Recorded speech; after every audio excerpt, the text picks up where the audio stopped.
കേരളത്തിൽ തെരുവ് നായ്ക്കളുടെ കടിയേൽക്കുന്ന സംഭവങ്ങൾ നിത്യേന കൂടി വരികയാണ്. ഒരു ഗുരുതരമായ പൊതുജനാരോഗ്യ പ്രശ്നമായി ഇത് മാറിയിരിക്കുകയാണ്. കഴിഞ്ഞ കുറച്ച് വർഷങ്ങളായി തെരുവ് നായ്ക്കളുടെ ആക്രമണം മൂലം നിരവധി മരണങ്ങളും പരിക്കുകളും റിപ്പോർട്ട് ചെയ്യപ്പെട്ടിട്ടുണ്ട്. ഈ പ്രശ്നം പരിഹരിക്കുന്നതിനായി കേന്ദ്ര സംസ്ഥാന സർക്കാരുകൾ വിവിധ നിയമങ്ങളും മാർഗനിർദ്ദേശങ്ങളും നടപ്പിലാക്കിയിട്ടുമുണ്ട്.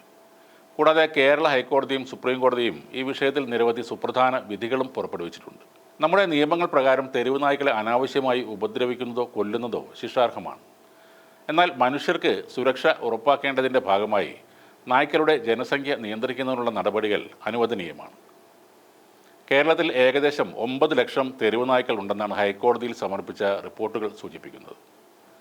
2025 ആദ്യ 6 മാസങ്ങൾക്കുള്ളിൽ 1 ലക്ഷത്തിലധികം ആളുകൾക്ക് തെരുവ് നായ്ക്കളുടെ കടിയേറ്റതായും 16 പേർ മരണപ്പെട്ടതായും റിപ്പോർട്ട് ചെയ്തിട്ടുണ്ട്. 2019-2023 കാലഘട്ടത്തിൽ കണ്ണൂർ ജില്ലയിൽ മാത്രം നായയുടെ കടിയേറ്റത് 35,724 പേർക്കാണ്. തദ്ദേശ സ്വയംഭരണ സ്ഥാപനങ്ങൾക്കാണ് തെരുവ് നായ്ക്കളുടെ ഉത്തരവാദിത്വം. നായ്ക്കൾ മനുഷ്യരെ ആക്രമിച്ചാൽ തദ്ദേശ സ്വയംഭരണ സ്ഥാപനങ്ങൾക്കെതിരെ നിയമ നടപടി സ്വീകരിക്കാമെന്നും കോടതി പറയുന്നുണ്ട്. മനുഷ്യൻ്റെ അവകാശങ്ങൾ എല്ലാത്തിനും മുകളിലാണ്. എന്നാൽ മനുഷ്യരും മൃഗങ്ങളും ഒരുമിച്ച് ജീവിക്കണം എന്നും കോടതി അഭിപ്രായപ്പെട്ടിരുന്നു. തെരുവ് നായ ആക്രമണത്തിന് ഇരയായവർക്ക് നഷ്ടപരിഹാരം നൽകാൻ ജില്ലാതല കമ്മിറ്റികൾ രൂപീകരിക്കാൻ 2025 ഹൈക്കോടതി വിധിയിൽ പറയുന്നുണ്ട്. ഇപ്പോൾ തെരുവ് നായ്ക്കളെ വീട്ടിൽ വളർത്തിയ ഒരു പോലീസുകാരിയാണ് ചർച്ചയായി മാറുന്നത്.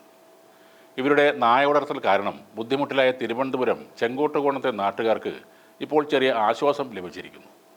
ഈ നായ്ക്കളെ വീട്ടിൽ നിന്ന് മാറ്റാൻ തയ്യാറാണെന്ന് പോലീസ് ഉദ്യോഗസ്ഥ അറിയിച്ചിട്ടുണ്ട്. സംഭവം വാർത്തയായതോടെയാണ് ഇവർക്ക് മനംമാറ്റമുണ്ടായത്. നായ്ക്കളെ വീട്ടിൽ നിന്ന് മാറ്റണമെന്നാവശ്യപ്പെട്ട് ഇവർക്ക് കോർപ്പറേഷൻ കഴിഞ്ഞ ദിവസം ഒരു കത്ത് നൽകിയിരുന്നു. ഈ വിഷയം ശ്രദ്ധയിൽപ്പെട്ടപ്പോൾ അടിയന്തര യോഗം ചേർന്ന് പ്രശ്നപരിഹാരം ഉണ്ടാകുമെന്ന് മേയർ വി രാജേഷ് പറയുകയും ചെയ്തു. പോലീസുകാരിക്ക് തെരുവ് നായ്ക്കളെ വീട്ടിൽ വളർത്താൻ ലൈസൻസ് ഉണ്ടോ എന്ന കാര്യം പരിശോധിക്കും. ഇല്ലെങ്കിൽ ഈ നായ്ക്കളെ അവിടെ നിന്നും മാറ്റും.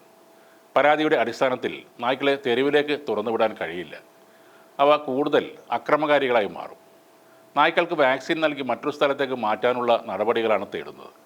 ഈ മാസം അവസാനിക്കുന്നതിന് മുമ്പ് തെരുവ് നായ്ക്കളെ ഷെൽട്ടർ ചെയ്യുന്നതിനുള്ള ആദ്യഘട്ട നടപടികൾ തിരുവനന്തപുരം കോർപ്പറേഷൻ ആരംഭിക്കുമെന്നും അദ്ദേഹം പറഞ്ഞു.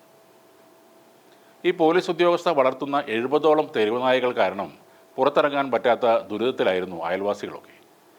മുന്നിൽ മതിലില്ലാത്ത വീട്ടിലെ മുറികളിലും ടെറസിലുമായിട്ടാണ് ഈ നായകളെ പാർപ്പിച്ചിരിക്കുന്നത്. രാപ്പകൽ നിർത്താതെയുള്ള കുരയും രൂക്ഷമായ ദുർഗന്ധവും കാരണം വീട്ടിൽ കഴിയാൻ പറ്റാത്ത ഒരു അവസ്ഥയാണെന്ന് അയൽപക്കത്തെ താമസക്കാരിയായ രമ്യ പറയുന്നു. 3 വർഷം മുമ്പ് രമ്യ ഇവിടെ വീട് വെക്കുമ്പോൾ 2 നായ്ക്കൾ മാത്രമാണ് അവിടെ ഉണ്ടായിരുന്നത്. പിന്നീട് തെരുവിൽ നിന്നും നായ്ക്കളെ കൊണ്ടുവന്നതോടെ എണ്ണം 70ഓളമായി.